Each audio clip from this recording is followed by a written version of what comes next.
Morning doesn't arrive all at once in Britain.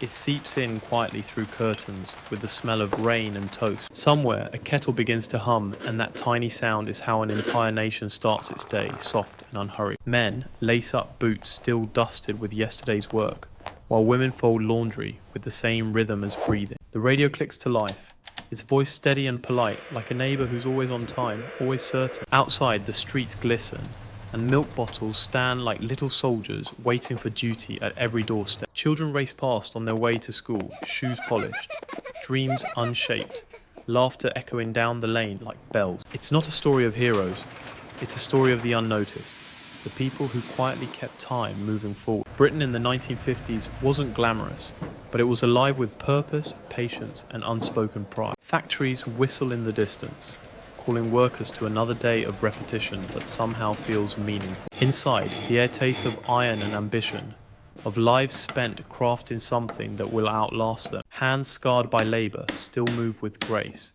There's art in endurance if you look closely. The rhythm of machines is steady and familiar, a kind of heartbeat for towns built from brick and smoke. Women clock in beside men, tying scarves, sharing gossip, carrying entire worlds in their pockets and smile. Lunch breaks mean tin boxes and thermos flasks, the smell of tea cutting through the noise of progress. Each whistle, each clang, each hiss of steam, all reminders that this was a country built by persistence. Men go home smelling of oil and pride, clothes heavy with proof that they mattered to the world's machinery. Children wait by windows, watching silhouettes appear through the evening fog. Fathers returning, another day done. In small kitchens, the sound of cutlery becomes a kind of music. Families reunite in modest triumph. The walls are thin, but laughter carries easily, mingling with the static of the evening broadcast. A photograph of the Queen hangs crooked on many walls, not as politics, but as habit, as heritage. At dinner tables, people talk about weather, wages, and dreams they never call dreams, just next week. The tea is poured strong, sweet, and endless. A ritual stronger than faith, more constant than time. The news speaks of the future. Motorways, televisions, and faraway wars that feel half real through static. But in most homes, the real revolution is the washing machine humming softly in the corner. Evenings settle slow. A child finishing homework, a mother knitting quietly, a father checking the gas meter. The radio fades, replaced by the creak of stairs and the rustle of bed covers. The day folding itself close. Outside, lamplight blurs through drizzle, turning the streets into rivers of amber and memory. The towns rest, the factories sleep, and the same cycle prepares to begin again at dawn. In that rhythm lies the heart of the 1950s. Ordinary people performing quiet acts of greatness. They didn't call it history, they just called it Tuesday. Somewhere, a church bell rings, steady and forgiving, marking the time no one really needs to know. The world beyond is changing, but here, in these small houses, time still breathes gently. Britain's greatness doesn't live in palaces or parades. It hides in the patience of everyday people. A boy dreams of airplanes, a girl dreams of London lights, and both wait to milk, deliveries, and fog. There's something holy about routine, a kind of faith that tomorrow will arrive, much like today. Maybe that's the real miracle of the age, to find beauty in what repeats, to love what lasts. From coal dust to clean linen, from ration books to radio waves. This was a country quietly becoming new. Every sigh of the kettle, every folded newspaper, every handshake at the bus stop built a kind of peace. In the end, history is not written by kings, but by those who showed up, day after day, without applause. This was Britain rebuilding not just walls, but the rhythm of life itself. The street begins to stir long before the shops open, as if memory itself wakes with the morning fog. Cobblestones glisten under thin light, reflecting the movement of bicycles, boots, and quiet ambition. The postman whistles through the chill, his bag heavy with letters that carry both love and worry. At the bakery, warm air spills into the street, sweet with the scent of fresh loaves and coal smoke. Children press noses against the glass, dreaming of sugar buns and simpler afternoons. The grocer sweeps his doorway, nodding to every passerby as though each were family. No one hurries. Time in these towns still moves at the pace of conversation. The world beyond might be modernizing, but here routine remains a kind of refuge. Every face carries a story, not grand, but deeply human, carved by laughter and weather. Shop windows reflect more than goods. They mirror hope, and sometimes the weight of patience. In pubs, talk begins early, about football, about wages, about nothing that really needs an answer. The jukebox hums in the corner, shy at first, like the new decade testing its own rhythm. A pint of bitter, a packet of crisps, and the shared comfort of being known by name. Women trade recipes at the butcher's counter while toddlers play with paper bags and string. Somewhere, a bus hisses to a stop, collecting another day's worth of lives and errands. Even the pigeons seem familiar, their coos part of the unspoken soundtrack of the streets. The cinema marquee still glows from the night before, promising glamour just beyond the ordinary. Inside, shadows of yesterday's audience linger with the faint smell of popcorn and perfume. For many, that screen was the first window into a larger world, colour, style, and possibility. But when the lights came up, everyone stepped back into drizzle, smiling anyway. This is where the real Britain lived. In queues, in chatter, in the small grace of shared weather. A nation knitted together not by speeches, but by routine gestures of kindness. No one thought of it as community, it was simply the way life fit together. The milkman, the teacher, the coalman. Each an anchor in a world, shifting quietly beneath them. Even the newsagent, stacking papers before dawn, played his part in keeping the story going. For all the noise of progress, it was the silence of ordinary things that built the country. The clink of change, the creak of a door, the first bus of the morning. A lullaby disguised as motion. People spoke less then, but listened more. The pauses carried meaning words couldn't reach. And when laughter erupted, it filled every crack of the old brick walls like sunlight breaking through soot. No one filmed it, no one wrote it down, yet these were the moments that defined an age. A lost glove on a railing, a kiss at a train platform, a wave from a window. Small things that lasted. Every town had its heartbeat, steady and unassuming, impossible to replicate in memory. Progress would soon arrive with flashing lights and sharper edges, but for now, the world was gentle. In the distance, a factory siren sounds again, reminding everyone that time still expects attendance. Men tighten their coats, women fix their hair, and the day begins its quiet performance once more. The ordinary becomes extraordinary when seen through the lens of patience. This was not the Britain of kings and empires, but of mornings, manners, and meaning. Somewhere between the bakery and the bus stop, history learned how to breathe. And if you close your eyes, you can still hear it, the hum of a nation content simply to exist. Evening in Britain doesn't fall suddenly, it drifts down slowly, folding the day into something softer and forgiving. The streets grow quiet, save for the murmur of radios and the faint laughter behind drawn curtains. A glow from every window turns the town into a constellation of private worlds. Families gather close again, trading tiredness for warmth and conversation. Dinner is simple. Meat, potatoes, a story repeated for the 100th time. And somehow it's enough. Steam rises from plates and teacups like a domestic prayer, curling into the low ceiling light. Children fight sleep, bargaining for 5 more minutes of radio adventure before bed. A mother smooths sheets, a father checks the lock. The clock ticks as if proud of its persistence. Upstairs, the hum of dreams begins, the only sound louder than the rain outside. In the pubs, the same voices return night after night, chasing comfort in repetition. Someone plays darts. Someone tells a joke from the week before.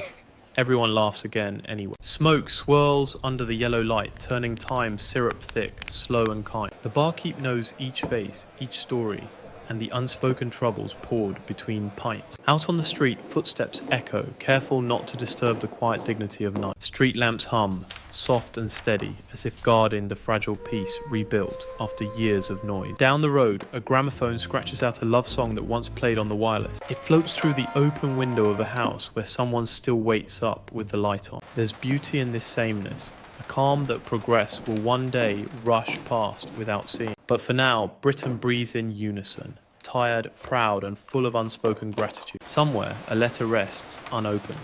A promise from a son stationed abroad. Someone's fingers trace its edges, learning the shape of missing. In that gesture lives an entire nation's patience, refined and worn smooth by time. Not all love stories were loud. Some whispered through ration paper envelopes and long silences. The war had ended, but its echoes still hummed under every lullaby, every prayer for calm. Each small act, a light switched off, a meal shared, a word withheld, carried the weight of recovery. The night smells of coal and comfort, of wet pavement and something quietly eternal. A cat crosses the street as if it owns it, and maybe it does. No one challenges its claim. Somewhere, a clock tower chimes 10 times, marking not hours but endurance. Life here is not about events, but about moments that are refused to vanish. Tomorrow will look much the same. And that's exactly what makes it precious. Britain at mid-century was not chasing glory, but rhythm, the steady heartbeat of ordinary grace. From cobblestones to wallpaper, every inch of the country felt lived in, slightly imperfect, entirely human. Progress is coming. Everyone knows it, but no one hurries to greet. For now, the sound of the kettle is enough. The smell of soap and supper, a quiet triumph. Outside, fog gathers again, softening the outlines of everything hard and certain. And through it, you can almost hear the faint, steady whisper of a country still learning how to rest. The day ends not with a bang or a revelation, but with a sigh. Peaceful, practiced, real. This is how a nation heals, not in speeches or monuments, but in nights like this, tender and uneventful. And as the last light fades, the story continues, unwritten, unhurried, unforgettable. By the mid-1950s, Britain was beginning to look forward, cautiously, curiously, like someone learning to smile again. Television screens flickered to life in living rooms, casting silver light across wallpaper once lit only by fire. Families gathered, mesmerized by newsreaders and comedians who now lived behind glass and static. The world was coming into focus, one broadcast at a time, and Britain watched itself being reborn. Advertisements promised brighter futures. Washing powders, motor cars, electric hope in every slogan. Children pressed close to the screen, seeing dreams take shape in black and white. Outside, new roads were being laid, slicing through green fields, like the arteries of a modern age. Men in hard hats and high-vis coats became builders of the future, carving speed into the landscape. Trains grew faster, cars more common, and silence harder to find. Yet in every advance there lingered a quiet nostalgia for the slowness being left behind. Factories hummed longer, but living rooms grew warmer. The world was shifting from effort to comfort. Britain was still recovering, yet it had begun to dream beyond survival. Music drifted through walls now, jazz, skiffle, the early tremors of a cultural quake. Teenagers, a new species entirely, began to claim space with laughter and rhythm. Hair slicked, collars up, hearts loud. They were writing a new dictionary of belonging. Parents watched with confusion, pride, and a trace of envy. Rebellion looked a lot like freedom. Cafes filled with chatter about nothing and everything. Mugs clinking like declarations of independence. In London, lights stayed on later. Streets began to sound like the future arriving by bus. Posters shouted about fashion, film, and something called rock and roll. Britain was changing its accent. Less cautious, more curious, suddenly young again. Girls wore skirts that scandalized tradition. Boys sang songs that unsettled calm. And somehow, through it all, the same kettle boiled. The same fog rolled over the same familiar street. Progress was noisy, but its echo was gentle. A reminder that every generation inherits the hum of the last. Somewhere, a record spun in a bedroom and a dream began that would echo for decades. The country was learning not only to rebuild, but to reinvent. What had once been a nation of workers was slowly becoming a nation of voices. Art crept into daily life. Through posters, through fashion, through the way people walked differently. Hope wasn't just survival now, it was ambition, personal, untidy, and glorious. The air itself felt charged, alive with the possibility that ordinary might no longer mean small. In the hum of cities and the quiet of towns, Britain was stretching, reaching for a new definition of itself. The streets that once echoed with coal carts now pulse with engines and ideas. Cameras appeared in hands of amateurs capturing life as it happened. No permission, no stage, just truth. Every photograph looked both modern and nostalgic at once, as if the country couldn't decide what to forget. There was tension between old and new, but it was creative, not cruel. This was the decade where patience met passion and built something entirely new. The rhythm of the everyday was speeding up, but its melody remained the same. And under all the noise, under all the light, that same old Britain still breathed. Proud, kind, unmistakably human. By the turn of the decade, Britain had learned to balance memory and momentum. One eye on the past, the other on the horizon. Cities grew taller, brighter, louder, while villages held on to their slow, forgiving pace. Telephones rang in more homes now, voices crossing distances that once felt like worlds apart. The nation was shrinking in distance, but expanding in possibility. Men who once swung hammers now sold dreams, televisions, cars, colour, convenience. Department stores gleamed like cathedrals to a new kind of worship, choice. Women flipped through magazines that spoke of modern living, stainless steel, and personal freedom. But behind every glossy page, the quiet strength of old habits endured.